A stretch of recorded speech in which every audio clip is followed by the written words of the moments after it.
உலகத்திலேயே நடுவர்களே, இந்த உலகத்திலேயே கலப்படம் இல்லாத 2 நீர்த்துளி இருக்குங்க. 2 நீர்த்துளி கலப்படம் இல்லாதது. ஒன்று கண்ணீர் துளி, இன்னொன்று வியர்வை துளி. கண்ணீர் துளி உன்னை மனிதனாக்கும், வியர்வை துளித்தான் உன்னை தலைவனாக்கும். சொன்னா நாங்கள் தலைவனாகணும்னு ஆசைப்படுறோம். அவ்வளவுதான். ஒரு காலத்துல உங்க வயசுல நீங்க எத்தனை வயசுல பள்ளிக்கூடத்துக்கு போனீங்க? நான் 5 வயசுல சேர்ந்தேன். அப்ப எல்லாம் 5 வயசுல தான் பள்ளிக்கூடத்துக்கு போனோம். அப்ப ஏது இங்க பர்த் சர்டிபிகேட்? அப்ப ஏது ஆதார் அட்டை? அப்ப ஏது நீட்டு? ஒரே நீட்டு. நீட்டு காதை தொட்டா இதான் அந்த காலத்து நீட்டு. நீட்டு தானே பள்ளிக்கூடத்துல போய் சேர்த்தோம். ஆனா இன்னைக்கெல்லாம் 5 வயசு வரைக்கும் வெயிட் பண்ண வேண்டாம். வேற 2.5 வயசு ஆனா போதும். இந்த வாய்க்குள்ள வச்சிருக்கிற விரலை எடுத்துக்கிட்டு அம்மா அப்பானா போதும். ஐயோ என் புள்ள பேசிருச்சு, இனிமே இவனை வச்சு வீட்டுல சமாளிக்க முடியாது, இவனை கொண்டு போய் எங்கேயாவது தள்ளினாத்தான் நான் வீட்டுல நிம்மதியா இருக்கலான்னு பெத்த பிள்ளைய 2.5 வயசுல கொண்டு போய் தள்ளுறீங்களே, அவனை மார்க் எடுக்கிற மிஷினாத்தான் உங்கள் கல்வி மாற்றுமே தவிர நல்ல மனிதனாக மாற்றாது. இந்த உலகத்திலேயே ஆக சிறந்த கல்வியை கொடுக்கக்கூடிய நாடு பின்லாந்து.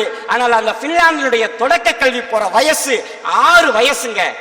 நம்ம பயல 6 வயசு வரைக்கும் வச்சிருந்தா நம்மள நோண்டி நொங்கெடுத்துருவான். நீங்க படுத்துற பாட அவனை பாடா படுத்தி, அதுல இந்த பள்ளிக்கூடம் கிளப்பும் போது அந்த குடும்பமே பரபரக்கம் பாருங்க. காலையில 7 மணிக்கு மஞ்சள் கலர்ல ஒரு வண்டி வந்து வாசல் நின்னவன குடும்பமே பதறாங்க. அவன் மாட்டு செவனேன்னு பார்த்துக்கிறான். அவனை ஓங்கி மிதிச்சேலை போய் அவன் மண்டையில ஒரு குண்டா தண்ணியை ஊற்றி, ஒரு அம்மா சோப்பு போட்டுது, சாம்பு போடுது, ட்ரெஸ் மாட்டுது, நேற்று வச்சு இட்லி இன்னைக்கு காலையில சுட வச்சு அவன் வாயில வச்சு அமுக்கி விட்டு அவன் முதுகுல இவ்வளவு பெரிய மூட்டையை தூக்கி வச்சு ஏறு ஏறு ஏறு ஏறு ஏறுது. இவன் ஏத்துறான், ஏறு ஏத்துறான். சாப்பாட்டை கூட சரியாக ஊட்ட தெரியாத சமூகமாக இன்னைக்கு மாறிடுச்சு. ஒரு காலத்துல குழந்தை பேசுனுச்சுன்னா என் புள்ள பேசுறத பாருங்கன்னு சொல்லி அழகு பார்த்தங்க.